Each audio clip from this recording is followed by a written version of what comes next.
No hay mármol aquí. Ni columnas. Ni placas nuevas que brillen con el sol. Hay una casa chiquita, medio ladeada, con paredes cansadas y un silencio que pesa. Una de esas casas que no salen en los libros, que no aparecen en los recorridos turísticos, que la gente pasa de largo sin saber qué chingados ocurrió ahí dentro. En esa casa nació un hombre que ayudó a levantar un país entero. Y en esa misma casa murió. Pobre. No con honores. No rodeado de poder. No con una vida resuelta. Murió como si la historia hubiera decidido cobrarle todo al final. Como si el país al que ayudó a nacer hubiera dicho, hasta aquí llegaste. Y lo hubiera dejado ahí, en el mismo punto donde todo empezó. Esta no es la historia del héroe que ganó. Es la historia del héroe al que le cobraron caro haber existido. Porque hay castigos que no se anuncian. No llevan decreto. No se firman. Simplemente se aplican. A veces el castigo no es la cárcel. Ni el exilio. Ni la bala. A veces el castigo es dejarte vivo.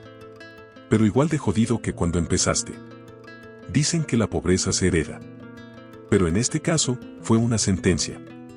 Mientras otros se llenaban los bolsillos, mientras la patria se acomodaba el saco y se colgaba medallas, esta casa seguía igual. La misma tierra.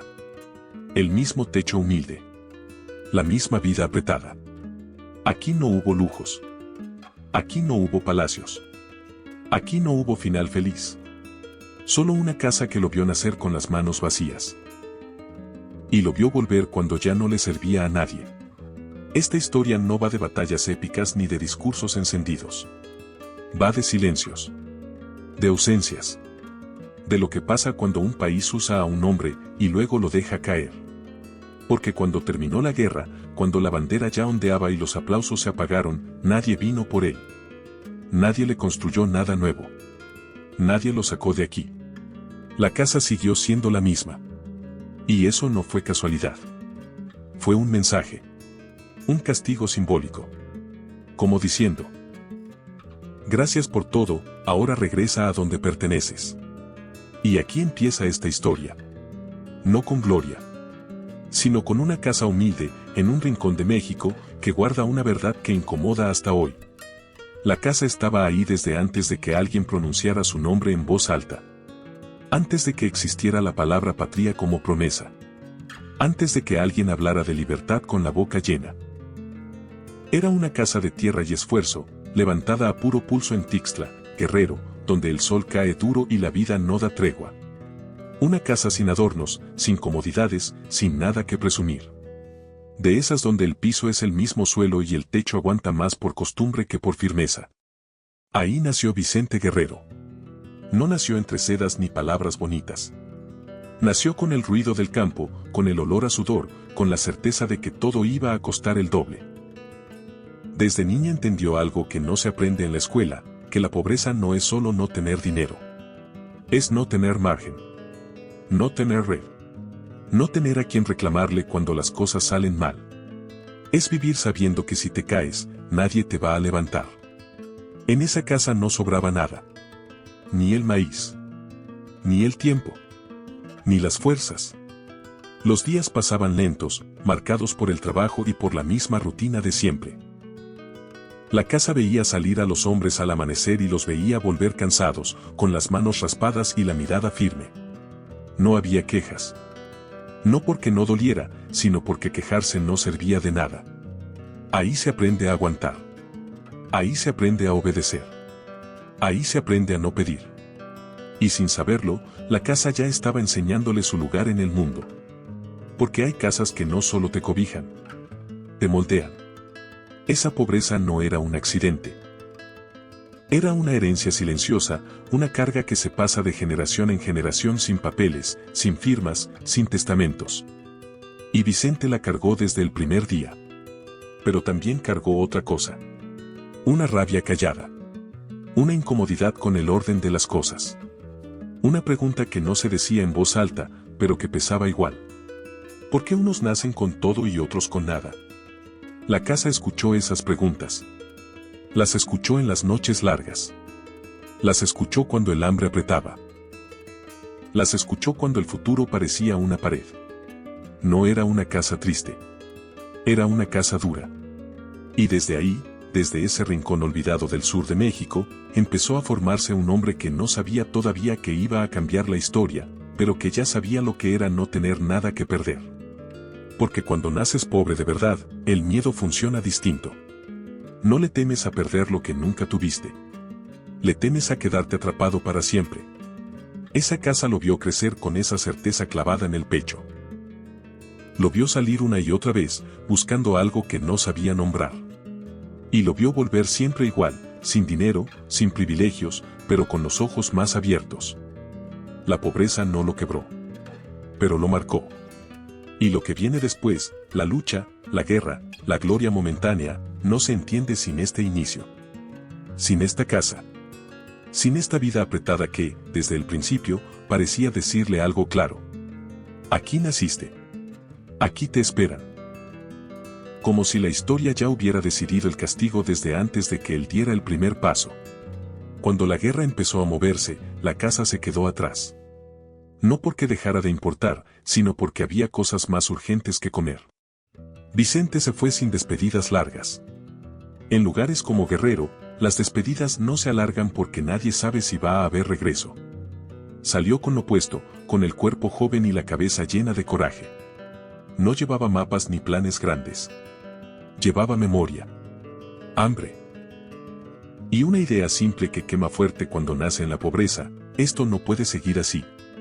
Durante años, su nombre no fue importante. Era uno más. Otro hombre del sur.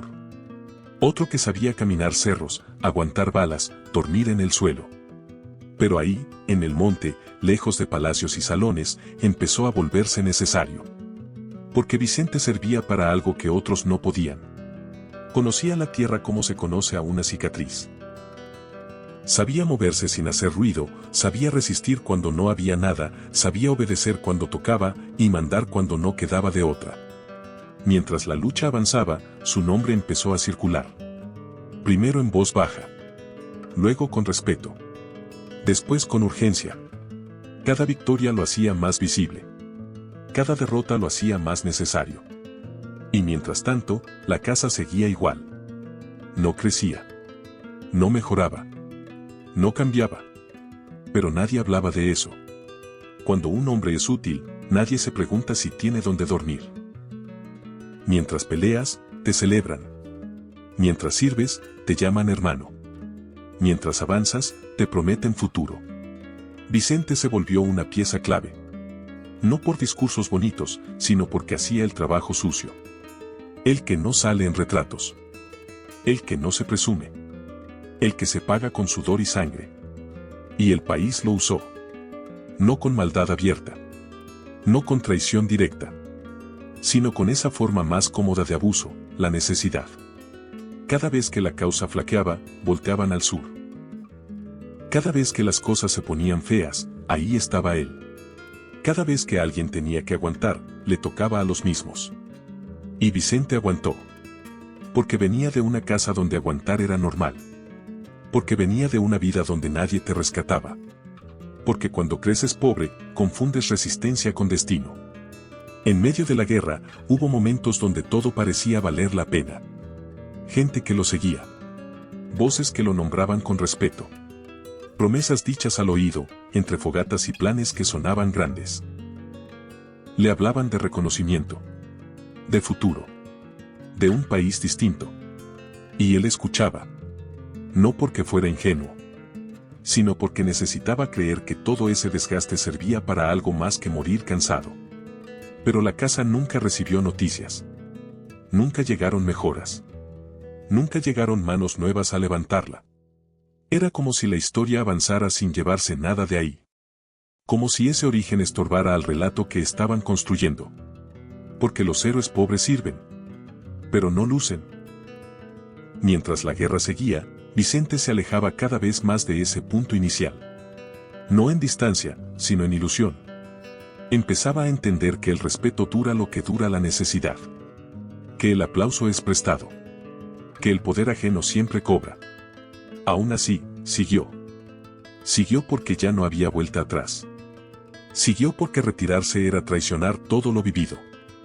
Siguió porque alguien tenía que hacerlo. Y sin saberlo, en cada paso, en cada orden obedecida, en cada sacrificio silencioso, la historia iba escribiendo otra cosa. No la del héroe glorioso. La del hombre que sería recordado. Pero no recompensado. La casa lo esperaba. No con cariño. Con paciencia. Como esperando el momento en que ya no fuera útil. El momento en que la patria, satisfecha, pudiera darle la espalda sin culpa.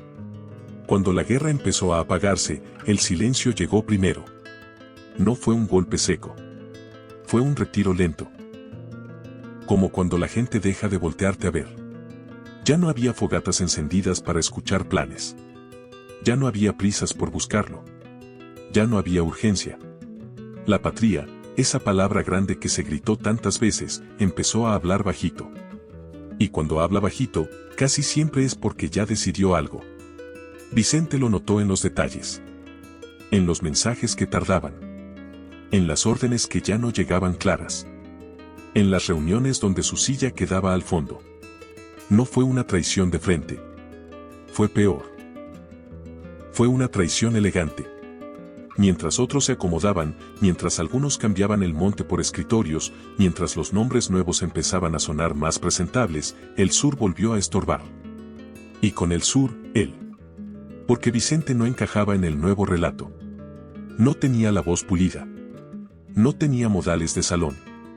No tenía apellido cómodo. Tenía cicatrices. Tenía polvo. Tenía pasado. Y el país que estaban haciendo ya no quería recordar de dónde venía. La patria empezó a vestirse bonito. A usar palabras nuevas. A limpiar su imagen. Y en ese proceso, dejó fuera a quienes no combinaban con el traje. Vicente seguía ahí, firme, esperando. No pedía lujos. No exigía homenajes.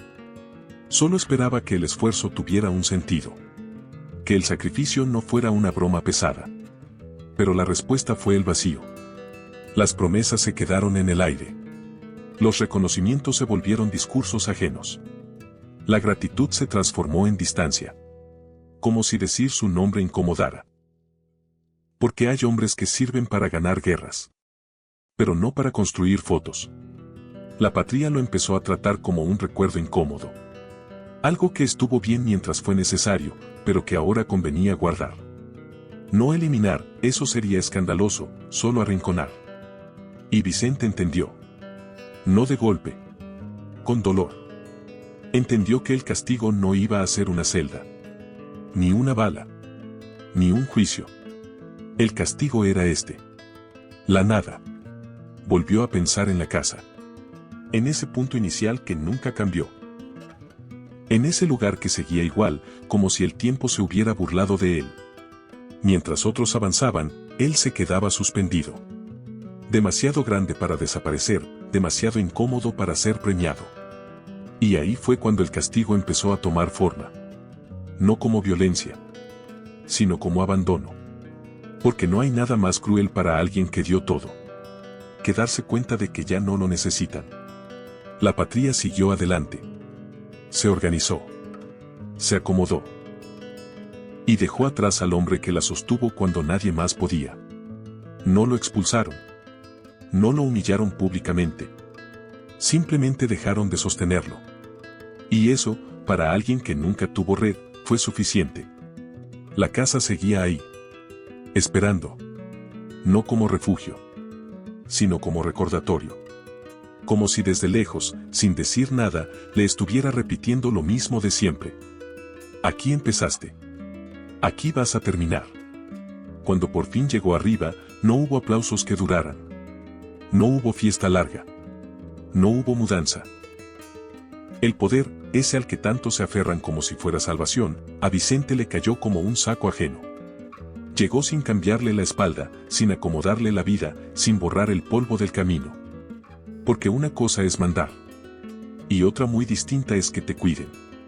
Vicente llegó al poder sin escoltas de confianza, sin círculos sólidos, sin la red invisible que protege a los que nacieron para mandar.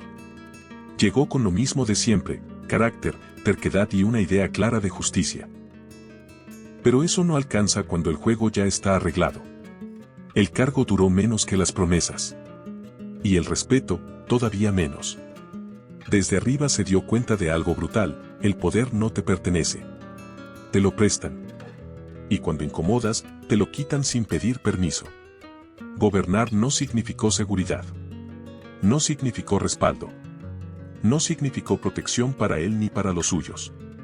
Seguía siendo el hombre del sur. El incómodo. El que no encajaba. No hubo palacio que lo esperara. No hubo casa nueva. No hubo tranquilidad. Mientras otros aprovechaban el momento para acomodarse, Vicente seguía viviendo con la misma austeridad que traía desde niño. No por virtud romántica, sino porque nunca le abrieron la puerta de verdad. Y el castigo seguía avanzando, silencioso. Porque el mensaje ya estaba claro. Aquí mandas, pero no perteneces. Cuando el poder se le fue de las manos, nadie corrió a sostenerlo. Nadie salió a defenderlo con la misma fuerza con la que él defendió una causa que ya no era suya. Cayó como caen los que nunca tuvieron red. Sin colchón. Sin segundas oportunidades. Y entonces regresó. No como héroe. No como presidente. Regresó como siempre fue. A la casa. La misma. Intacta. Esperándolo. No hubo transición digna. No hubo cierre honorable. Solo el regreso al origen, como si la historia hubiera decidido cerrar el círculo a la mala. Ahí, en ese punto, se terminó de entender el castigo simbólico. No bastó con quitarle el poder. Había que dejarlo exactamente donde empezó. Para que quedara claro que, aunque ayudó a fundar un país, nunca fue invitado a habitarlo. La casa no celebró su regreso. No lo abrazó. No lo salvó. Solo lo recibió. Como recibe la tierra a quien nunca se fue del todo.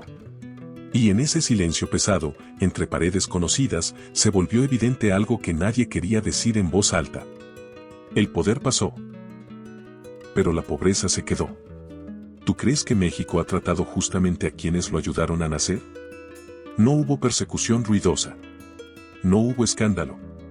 No hubo juicio que llenara plazas. La caída fue más simple. Más cruel. Fue quedarse solo. Cuando ya no hubo cargo, cuando el nombre dejó de servir como llave, cuando las puertas se cerraron con una sonrisa incómoda, lo que quedó fue el cuerpo cansado y la misma vida apretada de siempre. Vicente volvió a caminar los mismos caminos. A sentir el mismo polvo. A escuchar el mismo silencio. Pero ahora pesaba distinto. Porque no es lo mismo ser pobre sin haber tocado el poder, que ser pobre después de haberlo tenido tan cerca. Ahí se entiende el castigo. No era suficiente quitarle el mando. No bastaba con bajarlo del puesto. Había que regresarlo al origen. Intacto. Sin compensación. Como si la historia quisiera subrayar algo con marcador grueso. Nada de lo que hiciste te pertenece. La casa seguía ahí, igualita. Ni una mejora. Ni una reparación. Ni una señal de agradecimiento. Era casi ofensivo. Como si cada grieta dijera, ¿ves? Aquí sigues. Como si cada pared recordara que el país avanzó, sin llevárselo. El castigo simbólico no fue hambre nueva, porque el hambre ya la conocía. No fue pobreza nueva, porque esa nunca se fue. El castigo fue la comparación. Saber que otros, con menos entrega, con menos sacrificio, ya vivían distinto. Que algunos se acomodaron, se protegieron, se aseguraron el futuro. Y él no. No por torpeza. No por flojera. Sino porque nunca fue parte del reparto. Había dado demasiado para ser ignorado. Y era demasiado incómodo para ser premiado. En Tixtla, el tiempo no se aceleró para él. Los días seguían pasando despacio. Las noches seguían siendo largas.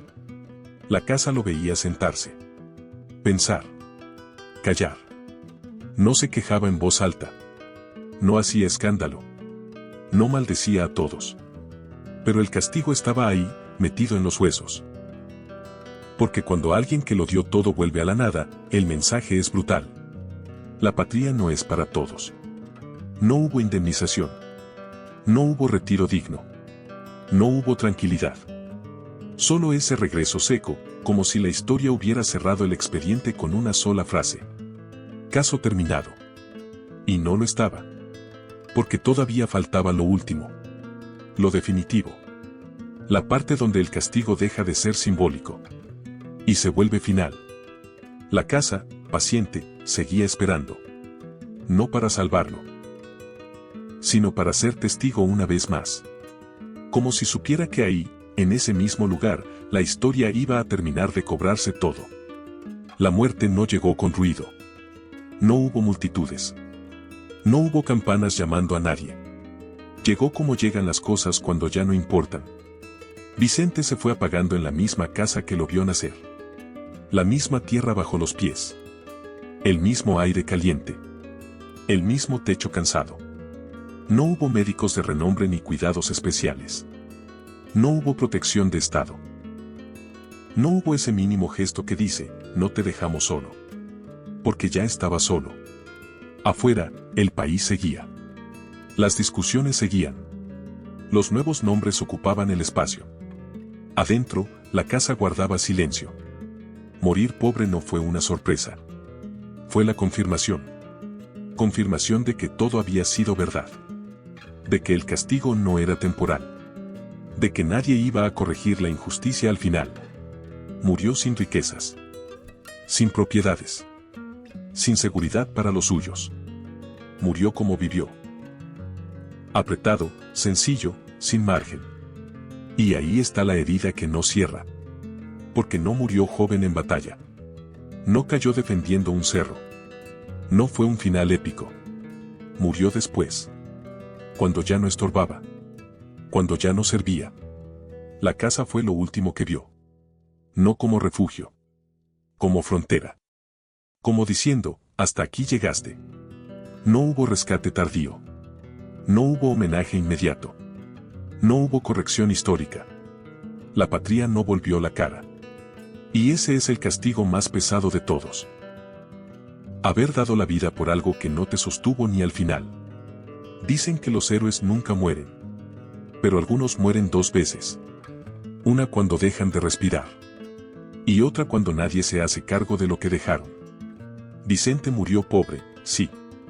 Pero no por accidente. No por mala suerte. Murió pobre porque así lo decidió la historia que ayudó a escribir. Y la casa quedó ahí. Quietita. Guardando la escena final. La casa sigue ahí. No como monumento. No como orgullo nacional. Sigue ahí como se quedan las cosas que incomodan. Las paredes no cuentan batallas. El techo no presume victorias. El piso no recuerda discursos. Solo guarda una verdad sencilla y dura. Aquí empezó todo. Y aquí lo dejaron terminar.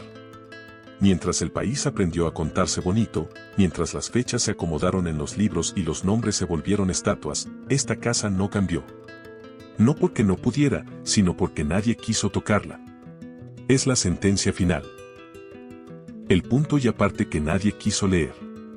Porque si esta casa se mantuvo igual, no fue por descuido. Fue por conveniencia. Para que quedara claro que algunos nacen para luchar. Pero no para disfrutar lo que ayudan a construir. Aquí no hay moraleja. No hay cierre bonito. No hay redención tardía. Solo una casa humilde en Guerrero, México, que sigue diciendo lo mismo en silencio, generación tras generación. Que la patria a veces se cobra caro. Que algunos héroes pagan con la vida. Y con el olvido. Y que hay castigos más fuertes que la muerte. Vivir y morir exactamente donde empezaste. Mientras todo a tu alrededor avanza sin ti. La casa no pide N.